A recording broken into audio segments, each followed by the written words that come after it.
नमस्कार। जय तंत्र मंत्र केंद्र में मैं आप सबका हार्दिक स्वागत एवं अभिनंदन करता हूं। मेरे प्रिय भाई बहनों, YouTube पर पहली बार आज मैं आपको बताने जा रहा हूं एक बहुत ही अद्भुत और मातंगी यानी मातंगी योगिनी की साधना, जिसके लिए आपको हमारा वीडियो अंत तक देखना पड़ेगा। मातंगी योगिनी का आपने नाम नहीं सुना होगा, हालांकि मैं एक बार साधना डाल भी चुका हूँ मातंगी योगिनी का। मातंगी देवी की शक्ति है मातंगी योगिनी। यदि आपने हमारा चैनल अभी तक सब्सक्राइब नहीं किया है तो लाल वाली बटन दबाओ और घंटी बजा दो। कोई शुल्क एवं चार्ज नहीं कटेगा। आप हमारे वीडियो को फेसबुक पर, व्हाट्सएप पर, ट्विटर अकाउंट के माध्यम से और इंस्टाग्राम पर अधिक से अधिक शेयर करें। लाइक और कमेंट करना भी आपका धर्म है। दुनिया में जिसका कोई नहीं, मैं उसका हूँ। यदि आपको अपनों ने धोखा दिया है अथवा आपको परायों ने धोखा दिया है तो आप एक बार मुझे अवश्य आजमाएं। हमारा मोबाइल नंबर है 9305 63 71 73। बात करने का टाइम भारतीय टाइम के अनुसार दिन में दोपहर 12 बजे से 2 बजे के बीच का है। यदि आप सच्चा पवित्र निस्वार्थ दिव्य प्रेम पाना चाहते हैं अथवा सच्चा पवित्र निस्वार्थ दिव्य प्रेम देना चाहते हैं तो आपका स्थान मेरे लिए मेरे प्राणों से भी करोड़ों गुना ऊपर है। मैं राष्ट्रीय अध्यक्ष कृष्णा दल एवं महामंडलेश्वर आप सबसे निवेदन करता हूं, यदि आप मानवतावादी हैं अथवा आप सनातनी हैं तो मुझसे ज़रूर जुड़ें। यदि आप में योग्यता हुई तो मैं आपको पदाधिकारी भी बनाऊंगा अपने संगठन कृष्णा दल में। ये कृष्णा दल हमारा आपका सबका एक परिवार है।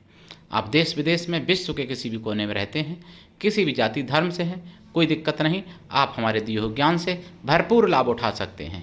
मेरे प्रिय भाई बहनों, मैं आपको बता दूं, आयुर्वेदिक ज्ञान, ज्योतिष शास्त्र, तंत्र मंत्र, तीज त्योहार, सत्संग, प्रवचन और कुछ खबरें जो बिकाऊ मीडिया कभी नहीं बताएगी, ऐसी मैं आप तक पहुंचा रहा हूं धीरे धीरे और आगे भी पहुंचाता रहूंगा। मेरे प्रिय भाई बहनों, मातंगी योगिनी साधना से आप वशीकरण कर सकते हो, मारण, मोहन, आकर्षण, स्तंभन, सब कुछ कर सकते हो। लेकिन विशेषता ये वशीकरण, मोहन, आकर्षण के लिए ये जानी जाती हैं। ये सब कुछ आपको देती हैं और सारे कार्य सिद्ध करती हैं, लेकिन इनको केवल माता रूप में सिद्ध करना चाहिए और कोई गंदी संदी बात मन में नहीं सोचना चाहिए। मेरे प्रिय भाई बहनों, मातंगी योगिनी की साधना बताने से पहले मैं बता दूं, मैंने सुदर्शन चैनल पर जो सुना है, और ये सुना मैंने 30 जनवरी 2025 30 जनवरी 2025 जनमत में मैंने सुना सुदर्शन चैनल पर। रतलाम में एक जिहादी ने, यानी सुअर की विष्ठा में पलने वाला कीड़ा, एक जिहादी जिसने भगवान शिव पर पैर रखा और पैर रख के अपना वीडियो बनाया। वीडियो वायरल हुआ, आक्रोश हुआ, लेकिन उस पर कई प्रकार के पहले से आपराधिक मुकदमे भी दर्ज थे। और उस जिहादी सुअर के विष्ठा में पलने वाले कीड़े ने भगवान शिव पर पैर रखते हुए अपना वीडियो बनाया। मेरे प्रिय भाई बहनों, जो मेरी बात को हैज स्पीच मानते हैं या समझते हैं, उनसे मैं एक बात पूछना चाहता हूँ। मुझे पता चला 2024 31 जनवरी सुदर्शन चैनल पर सूडान में जिसने कुरान जलाई थी उसको जान से मार दिया गया। ठीक, और हमारी हिंदू आस्थाओं पर जो घात करता है उसको मैं क्या जिहादी सुअर भी नहीं बोल सकता? ये बताइए मुझे। भगवान शिव या हम हिंदू, उसका क्या बिगाड़ रहे थे भाई? उसने पैर रखा। अब मैं उसको उसको मैं देवता तो नहीं बोलूँगा, मैं उसको पीर पैगंबर तो नहीं बोलूँगा, मैं उसको ईसा मसीह तो नहीं बोलूँगा भाई। कहो तो बोलूँ? रामकृष्ण तो नहीं बोल सकता, सनातनी देवी देवताओं के नाम तो उसको नहीं दे सकता। अब जो मेरी बात को हैज स्पीच मानता है तो बताइए कॉल करके मुझे, मैं उसको क्या बोलूं? कोई पैगंबर बोलूं या फिर ईसा मसीह बोलूं? क्या बोलूं बताइए? अगर मेरी बात गलत लगती है तो ऐसे लोगों को क्या बोलूं? और दूसरी बात, सूडान में जब कुरान जलाने वालों को जान से मारा जा सकता है तो हमारे ही हिंदू धर्म में, जिसका नाम है भी हिंदू धर्म का ही था, उस सुअर ने रामायण जलाई थी, उसको क्या हिंदुओं ने मारा? क्यों नहीं मारा भाई? क्या हिंदू अपने मतलब माता के दूध को, पिता के वीर को लजा दिया हिंदुओं ने, जो उसको नहीं मारा अभी तक, जिसने रामायण जलाई थी। मैं तो नहीं भूला, हिंदू भूल गए होंगे, मुझे भूलने की बीमारी नहीं है। हिंदुओं में भूलने की बीमारी बहुत ज़्यादा है। जिसने रामायण जलाई थी एक सुअर ने, उसको अभी तक नहीं मारा, वो अभी तक घूम रहा है। और कुरान जलाने वाले को सूडान में मार दिया गया।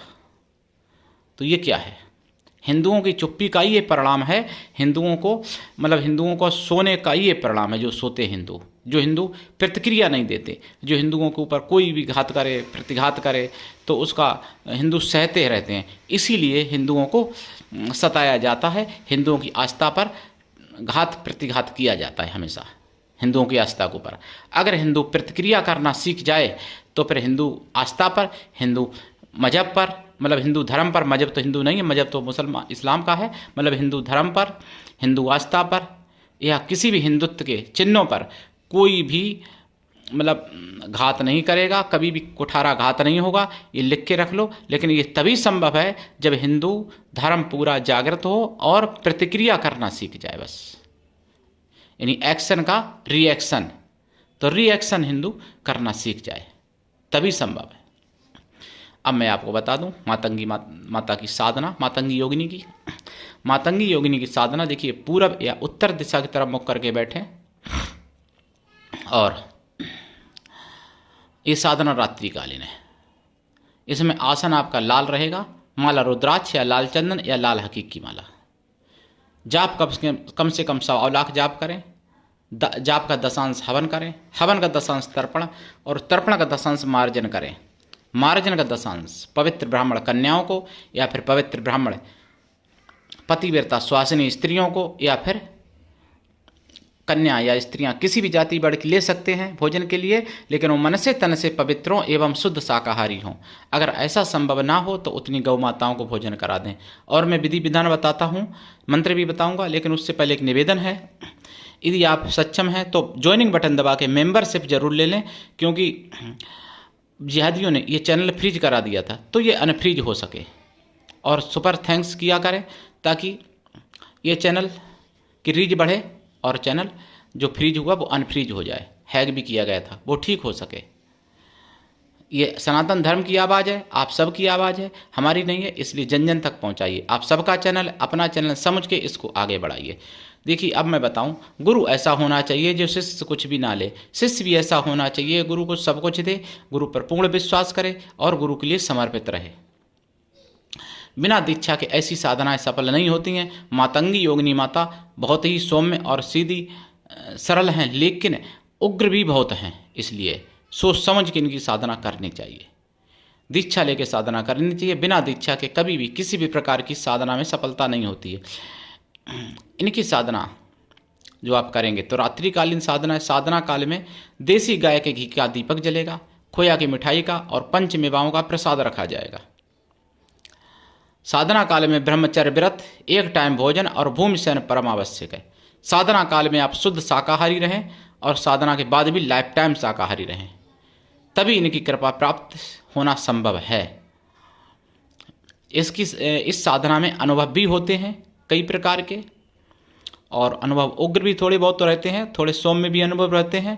गुरु के सानिध्य में ही ऐसी साधना करनी चाहिए, और गुरु ऐसा हो जिससे आप अपने मन की सारी बात कह सको, भला बुरा पाप पुण्य सुख दुख अपना सब कुछ बता सको गुरु को।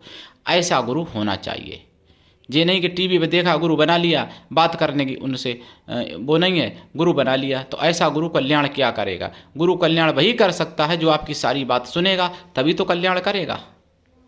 और गुरु ऐसा हो जो शिष्यों को अपने प्राणों से भी ज़्यादा प्रेम करे, और शिष्य भी ऐसे हों जो गुरु को अपने प्राणों से भी करोड़ों गुना ज़्यादा प्रेम करें, तभी कल्याण हो सकता है। तो मैं आपको मंत्र बता देता हूँ इनका।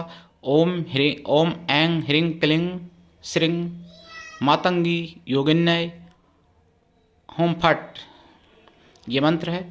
आज के लिए इतना ही, धन्यवाद। जय श्री राम, जय मातंगी योगिनी माता की। हर हर महादेव, जय सनातन, जय हिंदू राष्ट्र, वंदे मातरम।